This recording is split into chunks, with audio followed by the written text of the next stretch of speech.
And welcome everyone this evening, and thank you for taking some time out of your busy schedules to be with us at what must surely be one of the most important topics in education today, which is how is the public engaged or disengaged with educational improvement. And for me personally, this is a great honor to welcome Wendy Puriefoy with us this evening, because I first met Wendy now 8 years ago. It's hard to believe, when she was putting together a scholars forum affiliated with the Public Education Network and the Ford Foundation to study the condition of public engagement for public education in the United States. And Wendy and her colleagues were looking at the state of public engagement and trying to figure out what is actually the research on public engagement. They didn't find a whole lot. They could find a lot on test score results, high school graduation rates, kids on individual educational plans, technology in schools, all kinds of things. But rather, what was the state of public engagement for public education? So what Wendy and her colleagues at Penn did is that they pulled together a whole group of scholars and came up with a Stanford University Press book entitled Public Engagement for Public Education, Joining Forces to Revitalize Democracy and Equalize Schools. To revitalize democracy and equalize schools. For those of you that aren't familiar with this volume, I think it is an outstanding compilation of scholarship, not just looking at the theory of public engagement, but actually a lot of the nuts and bolts activities that community leaders and educators together can engage in to improve our schools and our communities simultaneously. So for those of you that are interested in this topic, that are concerned that educational change be democratic, inclusive, innovative, and sustainable, you're in for a real treat with Wendy Puriefoy and her remarks with us for this sesquicentennial event. Wendy has now left the Public Education Network, which has closed, and she has just joined us, a great asset now for the city of Boston, with the Barr Foundation here in Boston. This is a foundation, for those of you that aren't familiar with Barr, which has $1.3 billion in assets, remarkably, of which I was pleased to see, looking at the website, the largest percentage is devoted to education. There's funding that goes to global initiatives, climate change, any number of different worthy causes, but the largest amount of the money goes to education, and a huge amount of that money goes to education here in Boston. And so those of you that are interested in the state of philanthropy and the role that philanthropies can play in improving schools can learn from Wendy on that score as well. So I could go on for a long time. I think that the most impressive thing, looking at your resume here, has to do with the range of groups that you've been involved with, Wendy, throughout your career. Right now you are on the board of directors of the Children's Defense Fund, the independent sector, and also on DEMOS, a progressive policy think tank. You have a bachelor's degree from Hobart and William Smith, and you have 3 master's degrees, as well as an honorary doctorate from Amherst College. So what you're getting this evening, friends and colleagues, is a scholar, an activist, a person who knows the ins and outs of philanthropic organizations and their roles that they can play in schools.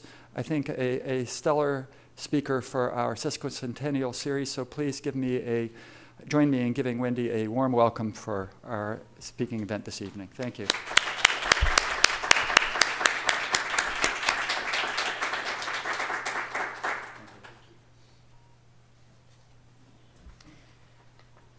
I want to thank Dennis for that lovely introduction, but you get 3 master's degrees when you don't finish your PhD. So there's no magic to that. You get more, but you don't get that degree. How many people were here for our afternoon discussion? Okay, so I'm going to try to dive right in, because what we didn't do in that discussion was to go deep into the specifics of the organizing work around schools.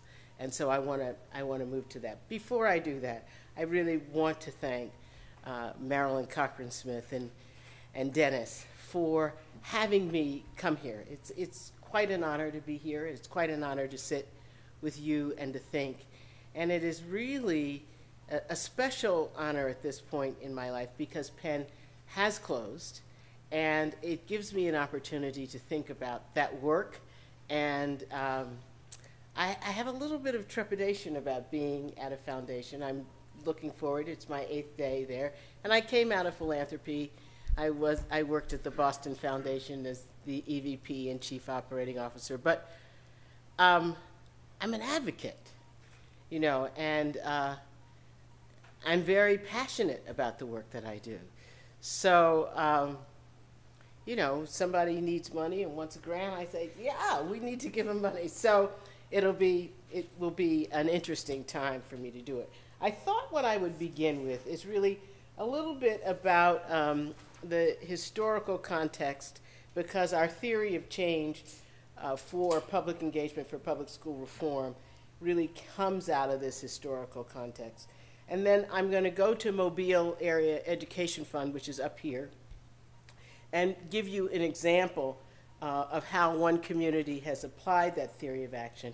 And then I really would like to, at the end, really think with you about, you know, a radical step that I would like to see taken so that the nation can really use the experiments to support the change, but really move in and make dramatic change. So, you know, I have a degree in American colonial history and American studies, and so I always ground myself in American history. And one of the things that I love reading about is, you know, what happened at that Constitutional Convention. I mean, you know, you would mortgage your house to be able to be there, to have heard those conversations about the fights about dealing with slavery or not, the fights about votes, you know, all of that. But one of the things there was an old woman who was waiting outside of Constitution Hall there in Philadelphia, and said to Franklin, so what did you do in there? And he said, well, what we did was we put together the structure for a republic. And he says, a republic, if you can keep it. And so this is where this bit of education really comes in. Because from the first, Americans really understood that at least the Founding Fathers, to, you know, a certain extent, not as far as we would have gone, but required that keeping the republic required an educated citizenry. So, you know, shortly after the Constitution was ratified, you know, they went to forming colleges. And it took another century after that to form public schools. But this whole notion that a democratic society requires that people be educated so that they know how to manage it, deal with its nuances, administer and govern was an important tool for the nation. Jefferson is always quoted as the person who talks about that a nation can't be ignorant and be free, that at the end of the day you've got to be educated. But it's really Adams from Massachusetts, that really saw the importance of education and really began talking about it at every opportunity that he had. And of course, education was also seen as a means of really acculturating immigrants. And so, you know, that tradition, of course, continues today. And in fact, one of the biggest battles that we're going to see going forward is the new immigration reform. And one of the big arguments that are going to be made in that is that this country has never denied immigrants who have come here the right to be educated. They've always educated them. And now we're talking as a nation about not offering education to immigrants. And in fact, the Phi Delta Kappan poll recently had a large percentage of Americans saying we shouldn't educate immigrants. They're here illegally, and we shouldn't be spending our dollars on that. So, but, you know, slaves, there were laws against slaves, as you all know, learning how to read. So the nation knew the power of what it meant to be educated, and systematically, with both structured opportunity and also for those that sat outside of it, they couldn't become educated.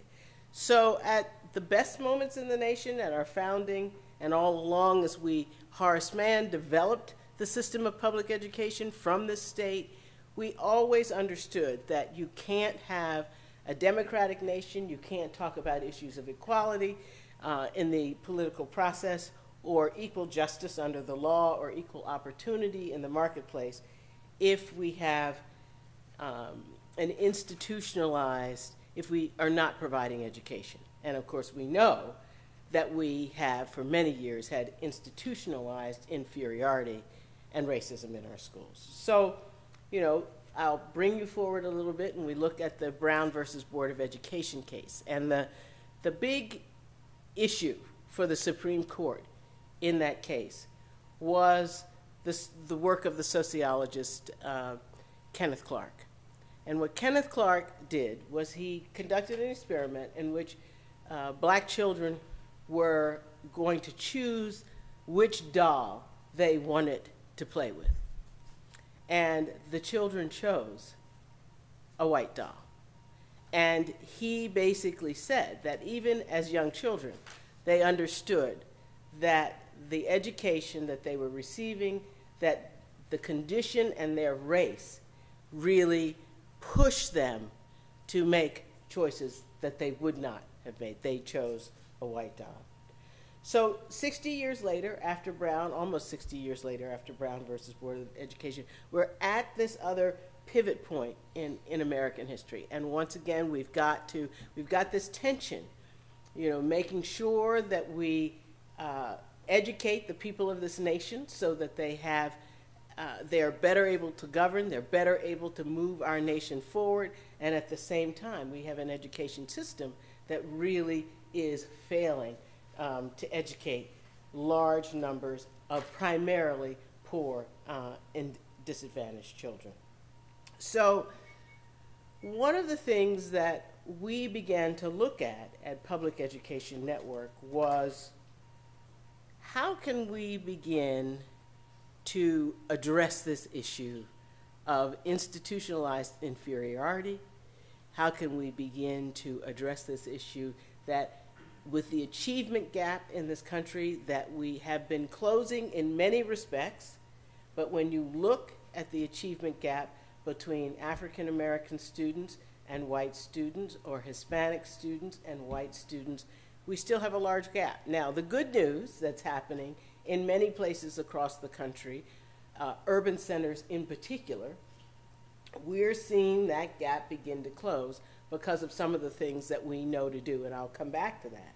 But the reality is that there is still a large achievement gap in a nation this rich, this well off, and this smart. What are we going to do about it? So one of the things that we thought was, can we begin to build another generation of Americans who really, one, are going to reform public schools, two, who are going to be engaged in public schools, and three, who are going to be able to see the school, continue to see the school, as the center of community. So we wanted to forge a more durable role for the public, not just parents, not just certain interest groups, but for the public across the board. It was to activate and inform constituency, broadly based in the community, that would hold a shared vision of school reform and would also hold the school system and understand that when they were holding the school system accountable for results, they were holding themselves accountable for results. So we had a number of policy objectives set around it. There were three. One part of the theory development was looking at teachers and teacher effectiveness. Another was really looking at community schools. And then third was looking at standards in building that. And so I'm going to go through this Mobile area education fund because you'll be able to see what we did. But we start to break out of the stereotypical images of public engagement. they would really, I mean, we wanted the reforms to happen, but what we wanted to do was to enlist public support in a way that would keep people at the table. We didn't want to do an information campaign. We didn't want to sell anybody on something. We wanted people to be able to get into it. So how did we do it? We issued an RFP amongst our network of local education funds. The Annenberg Foundation provided us with some significant dollars, and we actually funded public engagement to implement this theory of change, which is engage the public around specific school reform goals and build constituency for quality public education in your community. So in Mobile, Alabama, and I purposely pick Alabama because most people think, well, nothing's really happening below the Mason-Dixon line, and what's happening here is really extraordinary. So the Mobile Area Education Fund, I'll go through and just take you through the slides now. I do. So they describe themselves as a community-based organization. They talk about their independence. They're independent of the school system, but they're also just an independent nonprofit organization. They have 65,000 students. It's a county system. There are 100 schools. 3/4 of the students are on free and reduced lunch. And in 2001, it was on the brink of being taken over by the state for fiscal mismanagement and low student achievement. So the organization decided to galvanize people around a property tax, a bond issue. So here are the things that the organization says that it does. It provides an organized voice, public voice for advocating. It brings citizens together. It serves as an external partner with the Mobile County Public School System. It monitors progress on implementation of our long-range plan, which they help the system to develop, and it keeps the public education in the forefront of the community conversations. Now, when I first started going to Mobile, we would go and visit the newspaper. And, the man was sullen and, nothing is going to happen good in these schools. And now he's one of the biggest advocates for public education. They have a column that takes place. It's pretty amazing. So local citizens were galvanized by MAEF, which is our local education fund, and they came together to pass the first property tax in 41 years. The yes vote was a mandate that additional funding must accompany an improvement in education for all children. So they took Penn's theory of change, which is, here we are, a theory of action, public engagement process, plus specific school reform goals, equal policy change, and the public taking responsibility. Now that seems like, wow, that's relatively simple, but it's a pretty complicated thing to carry out. So they created a public engagement process prior to the president called Yes We Can. And about 1,500 citizens came together in any place, they said, that called itself a community to answer two simple questions. What kind of a community do we want to live in? And what kind of schools do we need to achieve that kind of community? They had roughly about 60 kitchen table conversations where people worked, where they worshiped, where they played and lived, and the findings were remarkable. Regardless of background, race, creed, social status, communities all wanted the same thing, a high-quality education for all students. And so that was that first important piece of research, which was to let the community know that there wasn't any difference in the outcome that people wanted to have.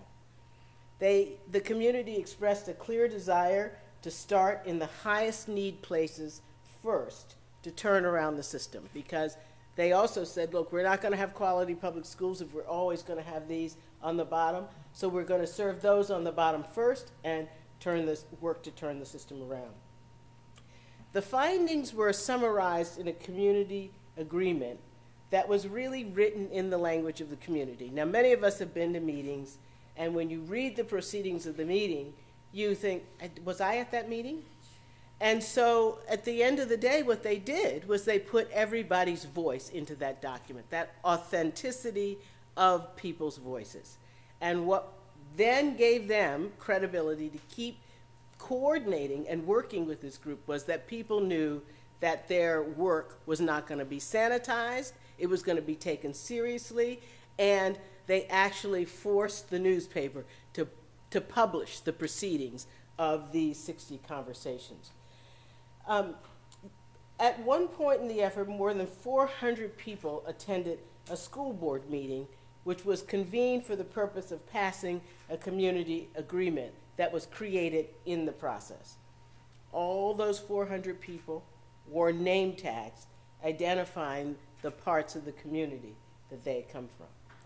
Now, it was also at this meeting, because this community organizing had been so successful, that the school board wanted to call Dr. Dodge's contract and said, you know, it's not up for renewal, and in fact, we think that you should begin to think about being gone within a year. And so they brought out the business community, these 400 people were there, and they basically said to the school board, just what is it about Dr. Dodge's contract that doesn't work for you? Because we can tell you what works for us and what works for the community. Needless to say, Dr. Dodge's contract was signed for another 5 years. He stayed. And what they did in their next step was to align the community aspirations that came out in the agreement for its schools with a specific plan of action for change that would hold the school board and the superintendent accountable for results. They used a process, it's called the Baldrige process. It got them to where they needed to be. The resulting strategic plan operationalized the goals of the community agreement and tied it to measurable outcomes to improve teaching and learning. The strategic plan is unique in that it is co-owned by both the district and by the community, each taking responsibility for pieces of the plan and each having report cards.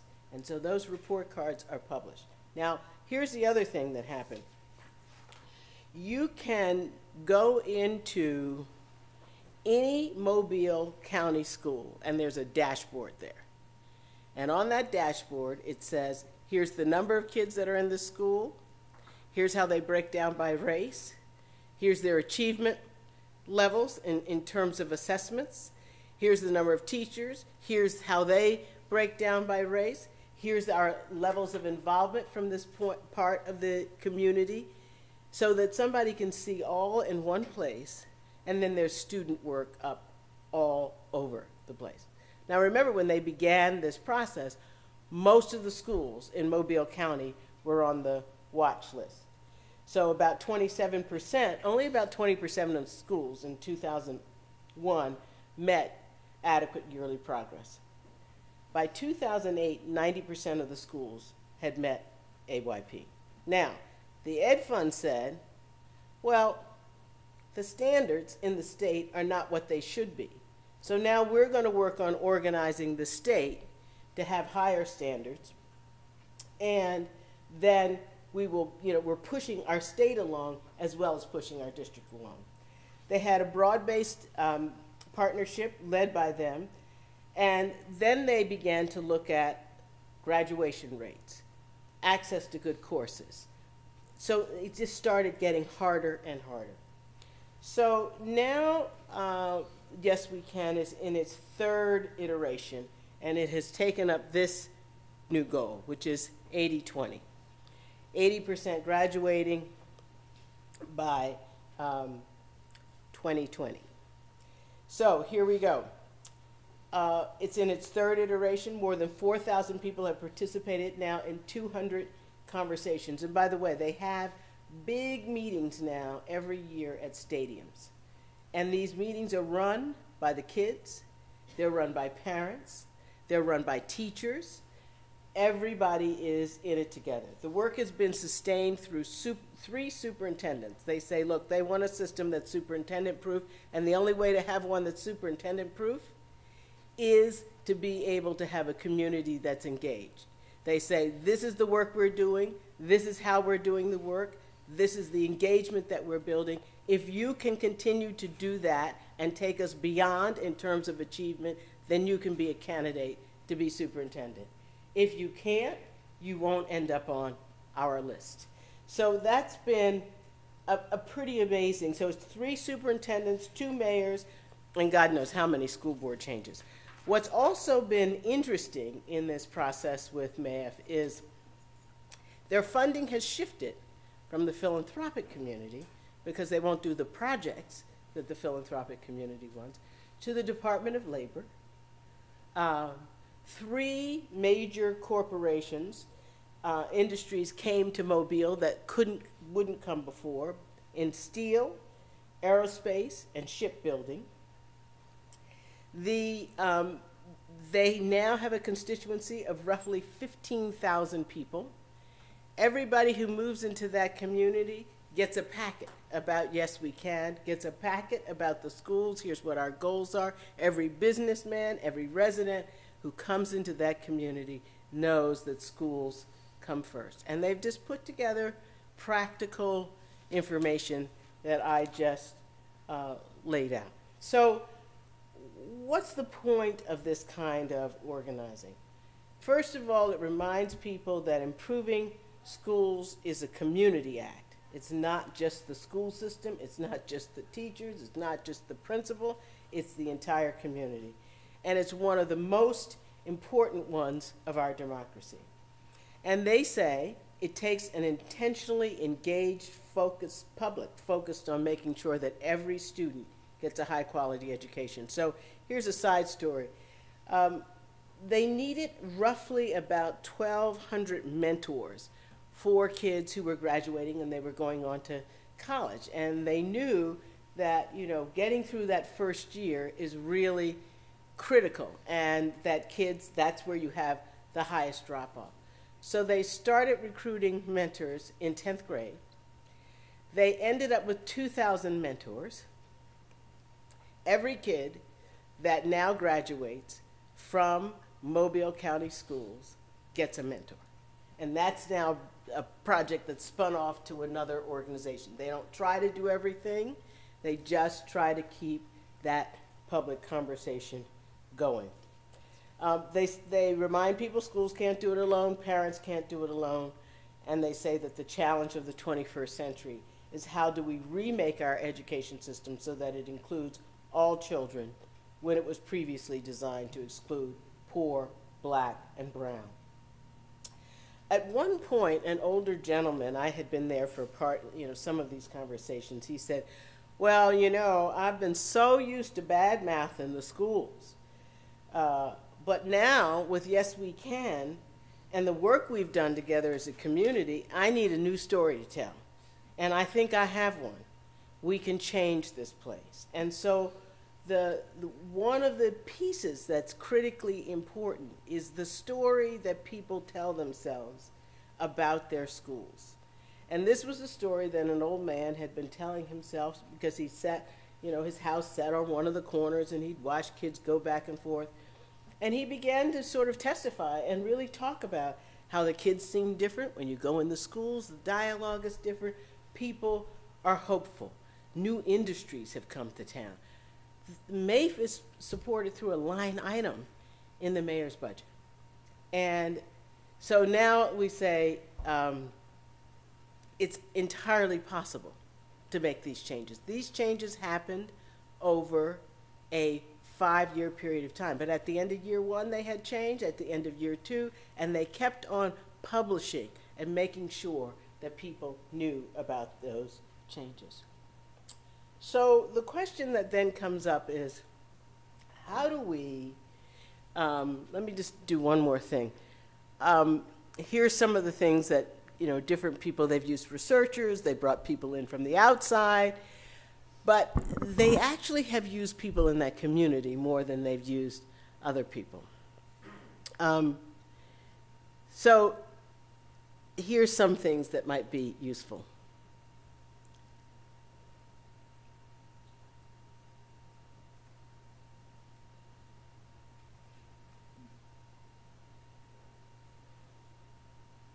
So here's their process.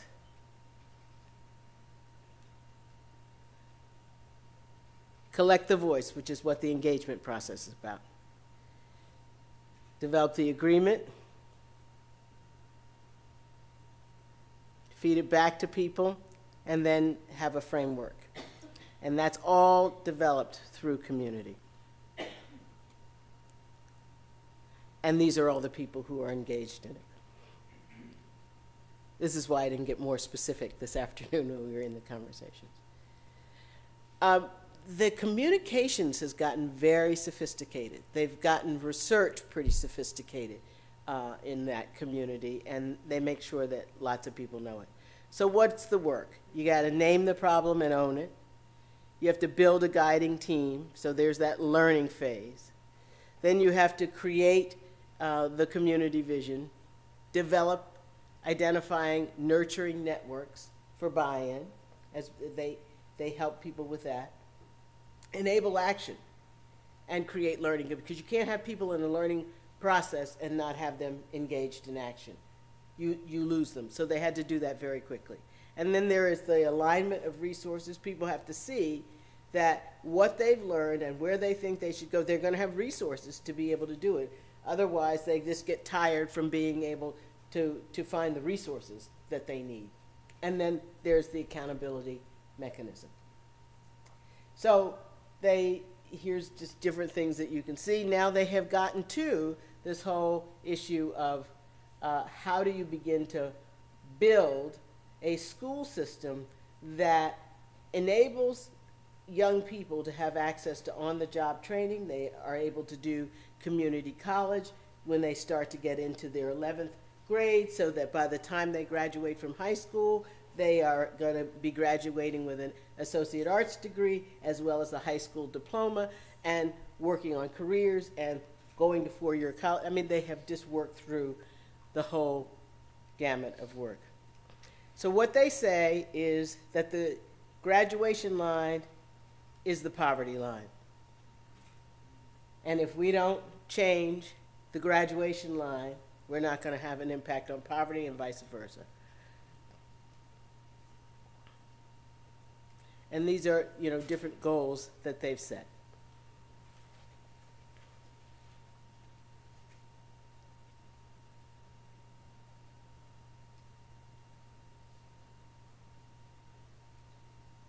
So I'll take you through this very quickly. Okay. So they have a framework in terms of getting students ready for graduation. So there's the Yes We Can process. There's 80-20, where they're looking at impact and sustainability. They've created an education commission. And then there's the whole mobilization. And in that mobilization, they can mobilize. They have roughly about 15,000 people. So it's pretty sophisticated stuff, but it's all coming up from the community. So this is the cradle to career civic infrastructure. And so I won't go through each of that, but it's a pretty amazing process. And they've been incredibly successful. So what's the next step? Not just there, but this process is being scaled among other LEFs and other communities. So how do we begin to construct this narrative, to construct a story that we can then begin to get people, add people on, Madison Avenue, know how to do this? And at one point, Penn convened a group of ad people. So, we thought we could accelerate the process. Didn't work. But we ended up on the front cover of Parade magazine, and we, got to lots of different households. But, to do a communications campaign, how many times you hear about the Olympics in the course of an hour. You know how much money that costs. So it's like running a political campaign. And, of course, what you have to do is to be able to do that from the ground up. So one big step is, what's the next step? We've got to develop a narrative. What's the story we tell ourselves about the kind of success that we can have in our public schools? The second part of it we need to do is to have specific goals. Some of those goals will be legal. They're real legal barriers that prevent some of the not organizing, but some of the goals that we want to achieve. For example, let's take a look at, it's not a legal thing, but how data is collected. Most school systems don't have the capacity to collect the kind of data that they need to collect. They don't have the people and the personnel to do it. They don't have the resources to do it. What is it that can begin to happen so that states, now there's a group called the Data Quality Campaign, and Data Quality Campaign is looking at what kind of data ought to be collected by states, which then, of course, governs what kind of data is collected at the school level. But we need to have data to be able to describe the challenges and also be able to look at how students are doing. And it's not uniform. Think about this. We have a uniform mortgage application across this country because the banks got together and said, look, it's much easier for us if we have one application that asks for all the same information.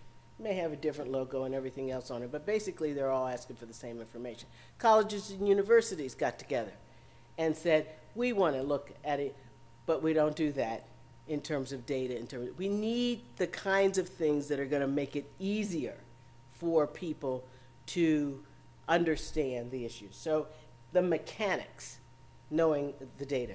The other that we need is there are lawsuits that we are going to have to bring. And I won't go into that, but if you look at the gay and lesbian rights movement that has been moving along, and you see this in movements. Movements have a large victory that they're seeking, and oftentimes it's constitutional change. Women's suffrage, emancipation, voting rights, public accommodations laws, because what they're trying to do, what they understand they're doing when they're doing their work is that they are changing the order of things. They are perfecting the union. They're bringing into this democratic way of life people who are not seen, not heard, and therefore don't have the rights that they should have. And so their business in movements is to move people from one condition to another. So one of the things that it makes me think about is education a right? In a democratic society, you betcha, it ought to be a right.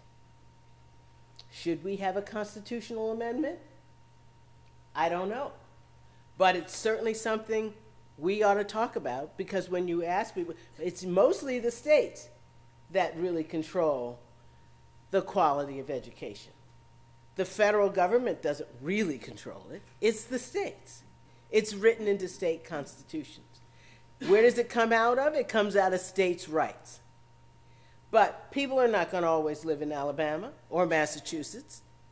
What is it that we can begin to think about this as a right? I think about every time the G8 meets and they talk about economic conditions, and I think, is there anybody there talking about education? No. Why should they be meeting talking about economics and not about education? We should have a meeting of the ministers of the world, because what people carry in their power pack on their backs as they move from country to country is what's in their minds. That's worth something. There will be one line of argument as you hear the senators get up on the floor about immigration is, we've got to attract the best minds in the world, and therefore we need to open up our doors so that we can attract the best minds in the world. But we're going to seed that pot a little bit more for the smartest ones. So I'm just asking you to think with me about this, because I think, is it worthwhile? Is it worth thinking about? Wouldn't it be a conversation in this country? Maybe that would help to build the narrative. So I'm going to close by saying, I think we are living in a great moment in this country. And I said this earlier. We have an opportunity. We elected an African American president of the United States. Bobby Kennedy said he thought it would happen in 40 years, and he was right. But there were a handful of people who believed that that could happen. We haven't elected a woman yet. We need to do that, and we need to get about the business. But not just a woman for woman's sake or an African American for African American's sake, but we know we can make the kind of change. And so if we are going to make that change, we need to get about it now. We need to push the president. We need to push ourselves. We need to make sure that everybody in this country is educated. It's just too dangerous to live without people being educated. So we can do it. I want each of you to think about this in your own lives, how you're going to take your passion and your skills in education and really begin to apply it. We can do something about this problem of not being educated in this country. And it's up to us to make that change. We live at a great moment in history where we've seen what we thought was impossible happen. So we can do that. So I thank you, and let's open up for questions.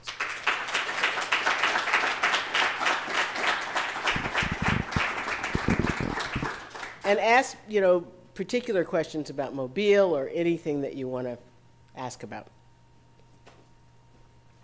And other people may have run out of questions from our last meeting, so it's fine. Yes. Could you say your name, too, as you... Yes, I'm Gary Starr, professor in the Educational Leadership Program. When I first saw the title of your presentation, first of all, thank you for the great work you're doing. And thank you for being with us today. Thank you. But when I saw the title of your presentation, I thought it was going to be about how do we teach kids in school to become civically engaged. And I guess that's still a question for me, having listened to your presentation this evening. It seems to me we want to have a ripple effect going on here so that the young people in schools can look at the community organizers and those folks in the community that are fighting for better schools as role models. And that, but it seems to me we have a ways to go in our curriculum in the schools to link the motivation for learning the academics so we can become civically engaged. And I was wondering, in your experience and your work with the folks in Mobile, whether people are talking about, okay, sure we want the kids to get better scores in math and science and literacy, but are we looking for better scores in civic engagement on the part of young people? This is a great question. The people who have been involved in the Yes We Can initiative, people who have been involved in the Yes We Can initiative were a number of students were engaged in every one of those conversations and have continued to do it. They have become the facilitators of future, of subsequent conversations, and they are volunteering and doing more work in their community. So one of the things that has been impactful or has had an impact on them is seeing the adults in their community come into their schools. And so that's been helpful. So they are seeing more engagement of young people across the civic life of the community. And it's a great byproduct of their work.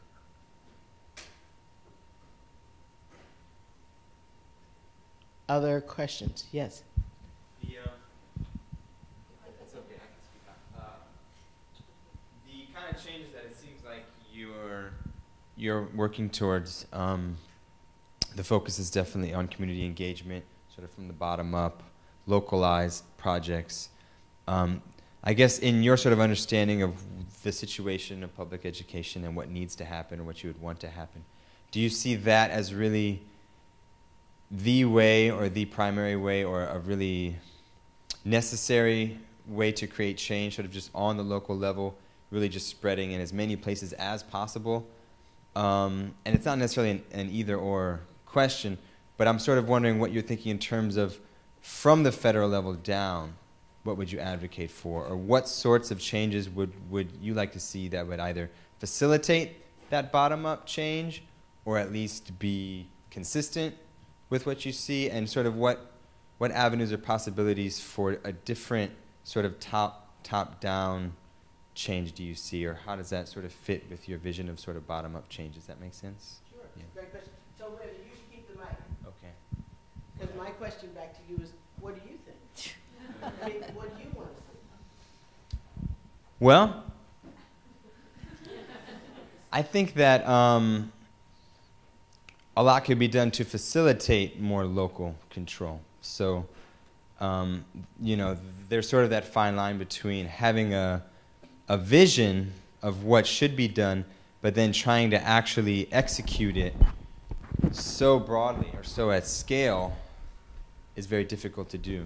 So I think that there is a role for government because, you know, there's sort of another underlying tension within my question, which is really if you're leaving it up to local communities to decide, or if you're going to start a project like this and you're going to go to Mobile, Alabama, and you're going to develop a sort of consensus around what should happen based on public opinion or whatever, there might be some line across which what the community wants is no longer good. You know, so like, should you just leave complete autonomy to local districts, or like, what's the sort of level of freedom? So I guess I would think that it shouldn't necessarily be complete localized freedom. It's not that it should be government hands off. Right. I think we need parameters within which local districts are able to operate, but the sort of control, I mean, and there's sort of one way of thinking about, I'm sorry, I'm just rambling now, but one way of thinking about it is sort of being proscriptive or prescriptive. So are you telling people what to do, or are you trying to be clear about things that you shouldn't do and then leaving space for what they do to emerge? So I feel like, based on the research that I've been exposed to even just here, it seems like we have some clarity about things that we shouldn't do, like things that the government are doing now that maybe are not helpful, like punishing schools, like being overly focused on standardized tests. Those are things that maybe we should not do, but the answers to what we should do maybe are more likely to emerge at a local level. I don't know, does that make sense? Yeah. It does. But I'm not as familiar with the groundwork that you are to know, being on the ground, trying to do local things, what would help that work? You know, like what do you see, what changes could be made in the system that would actually enable and foster the kind of work that people like the people in Mobile are trying to do? So from the federal level, one of the things that, you know, you have to watch the legislation, but for example, in No Child Left Behind, we had to work very hard to get engagement, public engagement, to be a part of the law. In other words, to have people be able to participate in knowing more information about the law, what it meant for them, what it meant for their school. There are many federal economic development projects that happen that require community meetings.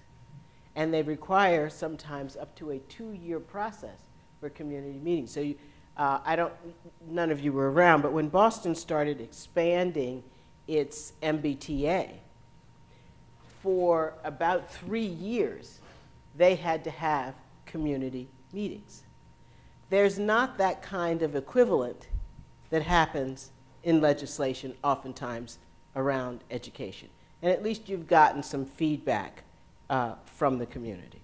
So, you know, there are ways. You want the federal government to also be able to be clear about and to play its bully pulpit role and to have a vision and to be able to lay that out pretty clearly. What is it the kids should know and be able to do? How are we going to distribute resources to help schools get to 100% graduation rates? What are we going to do if we really know that a college education, and we do know that at least 2 years of college changes one's economic outcome? What are we going to do with higher education? I mean, you think we've had a hard time dealing with K-12 education. Try getting higher education to really begin to look at, it's a black box. What do we do to really be able to move kids through the systems and have them have real access to 2- and 4-year colleges? There are scholarships, ways that we could do it. There's all kinds of work that we could do to make that pathway at a federal level fairly clear and straightforward. There are supports that need to happen in the K-12 system. There are bridges that need to be built between K-12 and the remaining 2 to 4 years. There's a whole system of technical training and development. So we've been so focused on remediation, understandably so at one level, but at another level, we haven't built out a system of education in this country where somebody, and it means we don't have that expectation when we put our kid in kindergarten or pre-kindergarten, we don't have the expectation that they will move all the way through. It's uneven across states. It's uneven within states, the quality that's all. So the federal government could play a critical role in just saying, here's the clarity, and then organizing a system. The other part of it is we don't fund, you know, every time I look at the Office of Education Research, OERI, their budget is always small, always small. We don't put enough money into research. We don't put enough money into data. So we can't even structure the discourse because we're not collecting the data and information. So there is a mechanical, structural role for the federal government to play. In terms of, you know, people have always, and I'm not saying that you're saying this, but people have always worried that local means you don't have a big enough perspective.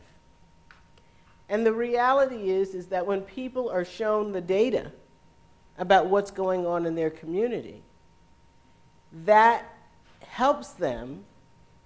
First of all, a lot of people don't know that kids aren't graduating. Secondly, when they know, they're not quite sure what can be done about it.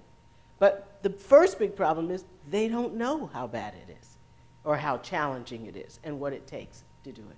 So if people can get more information, then they start to get better organized. And there is more common sense there than one might think from a distance. So I would say that. The other is we have we've said, this is just a side example, but for example, we say a clear benchmark for kids to meet is to be reading by 3rd grade. Well, you take a look at from birth to 3rd grade, the resources that are available from 0 to K, and the resources that are available from K to 3 to help kids meet that first benchmark. It's not good. We could do something about that. Most daycare teachers are not paid more than the parking lot attendant. They've looked and they've compared these salaries.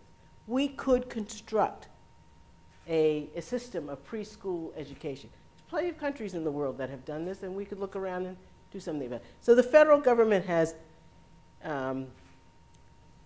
structural roles that it could play to begin to build the pipeline. And at the same time, what you are getting back from communities is that pressure, frankly, to do it. I think everybody worries about, Nobody wants a community person who's untrained and to be the principal or the teacher of their kid, but they want to know that there's somebody qualified there doing that. So you've expressed a real fear, but in fact, I think it can be dealt with. We don't mind local people talking if they live in Dover or Newton or here.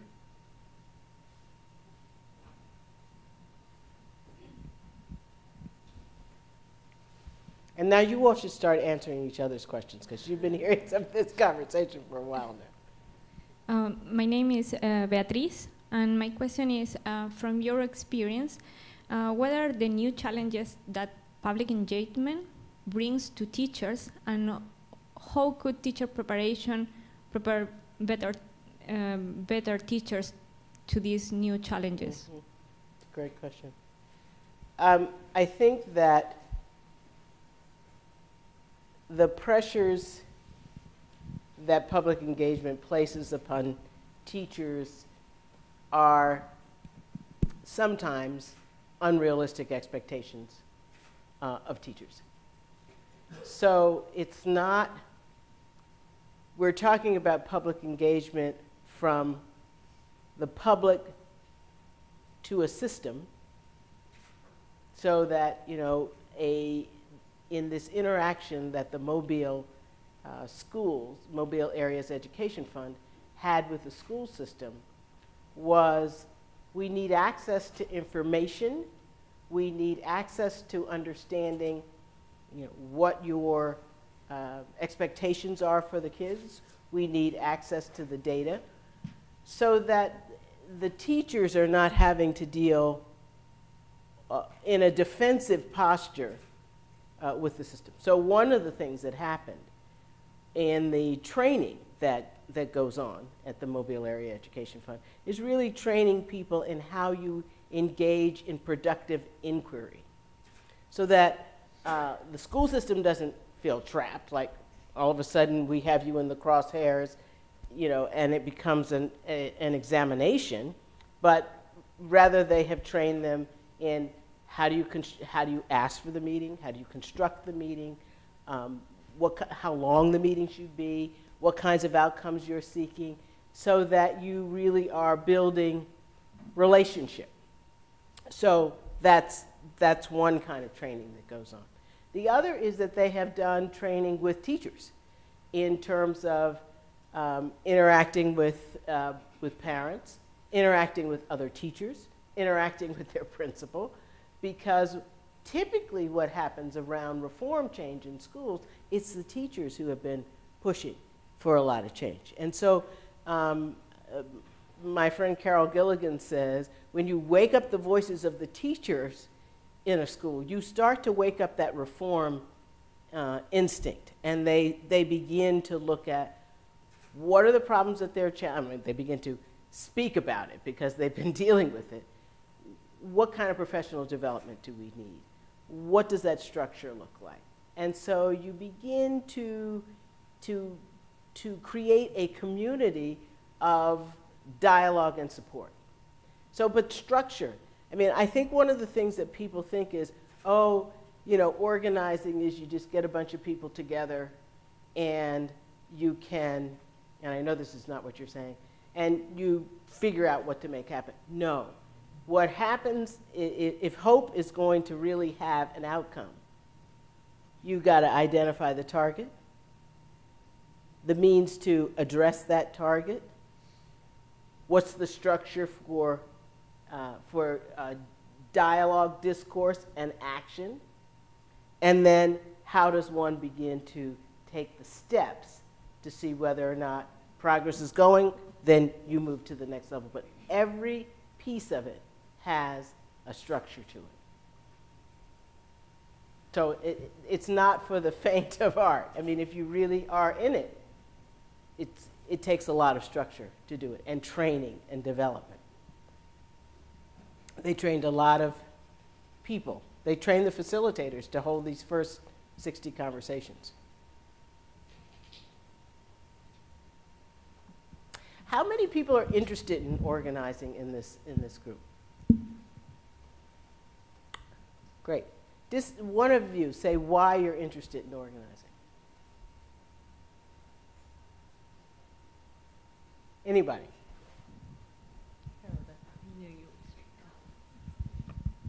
I am interested in organizing because I think that's how change happens.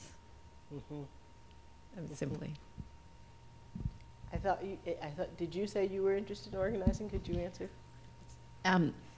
In Massachusetts, there was an effort I believe is the result of community organizing, which was a group of citizens that became concerned about the Boston Public Schools, and it resulted in Chapter 766 in Massachusetts. Right. And I had the opportunity a couple of years ago to interface with Hubie Jones and hear that story from his perspective, and it was really powerful for me. Right.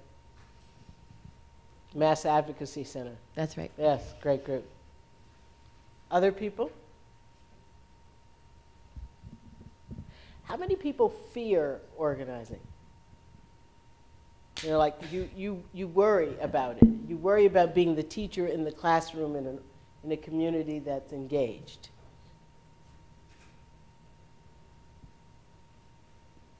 Okay. Do people think organizing can work?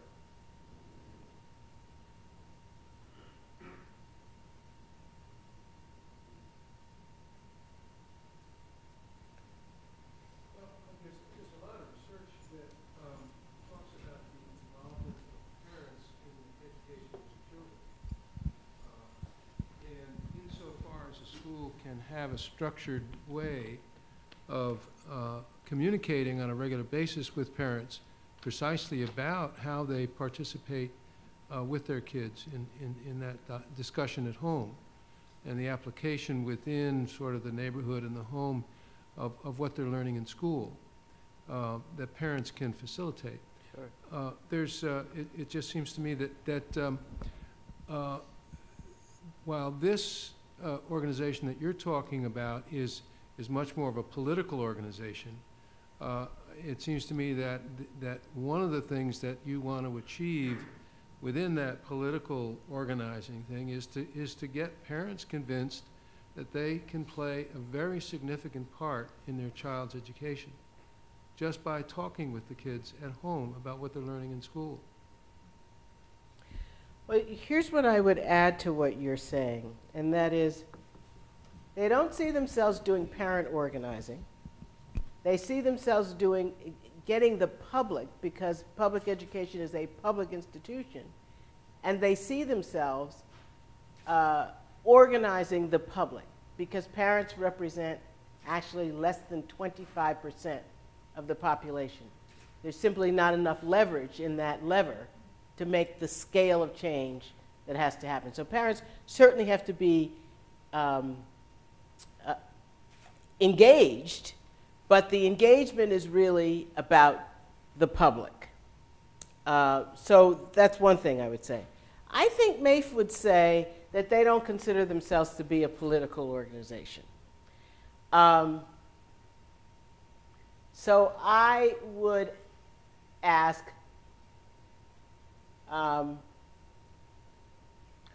what is it about what I said that creates the perception that they're a political organization? Well, clearly you're involved with organizing public opinion and organizing public discourse and around crucial issues to the community. And that seems to me to be a form of political action. Okay. Okay. I'm not using it in a negative. No, I know you're not. No, that's why I asked you the question. Good.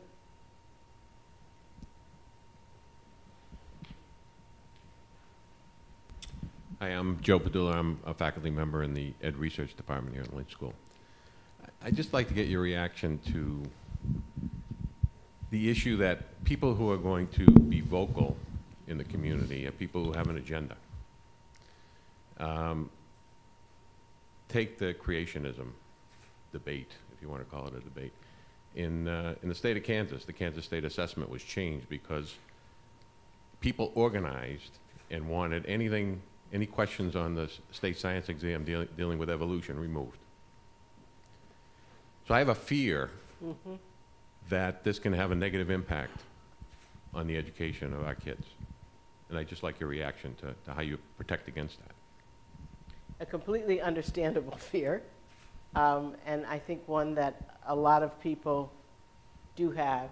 And this is where the use of an intermediary organization becomes important, because you don't stop. By the way, the people who are able to work and shift and change school boards have managed to do this with small numbers of people.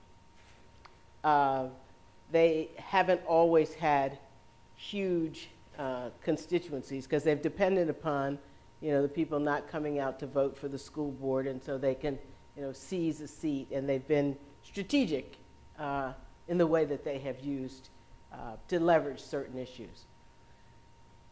The work that Mobile has done and other communities have done, and engagement, has for sure had people who will come in and want creationism or want things that are not good for kids. But the group has been able to actually maybe not change those people, but not have those people stop their process. And so what their work has really been about improving and reforming the overall school, not trying to get a particular curriculum change. I mean, if you look at this, as you see this, they've had a goal of graduation rates. They've had a goal of reducing the dropout rate. They've had a goal of having people more engaged. So they haven't worked at that curricular level, so that somebody who's really interested in a particular curricular change, at least in the case of Mobile and some other areas, probably would not have stuck with that group, because they wouldn't end up taking up their agenda. But it's worrisome, and this is why the structure of organizing and building public engagement is important. And so as you can see, this process has taken a while. They've had gains every year. They've been able to show their measurements. But it has not been, even in a place like Alabama, it has not been a hotbed that has attracted what I call the crazies, who want to take people into creationism. It just hasn't, it hasn't happened. But it's a real worry. But I think the process of what the group has gone through has, and the community, it has broadened the vision of the community about education. That's all I can say about it. At least that's what's happened there. Dennis, you may want to say a few things about that.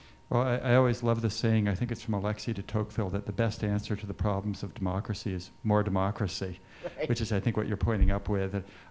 I've been learning a lot here, and especially this articulation of intermediary organizations, how we think about power, how we think about politics. Is politics electioneering? Is politics everyday kinds of friends and neighbors discourse? And I think with the example of Mobile, you've really presented a very rich portrait for us of how public engagement can work with our schools. Part of public engagement is cuisine. And so what I thought we might do right now, because at the back of the room there is wine and cheese and crackers, what I thought we might do would be to transition. But before we do so, I'd like to thank you so much for being so thought-provoking and giving us a wonderful challenge to uplift both education and civic engagement together. So please, let's give Wendy a warm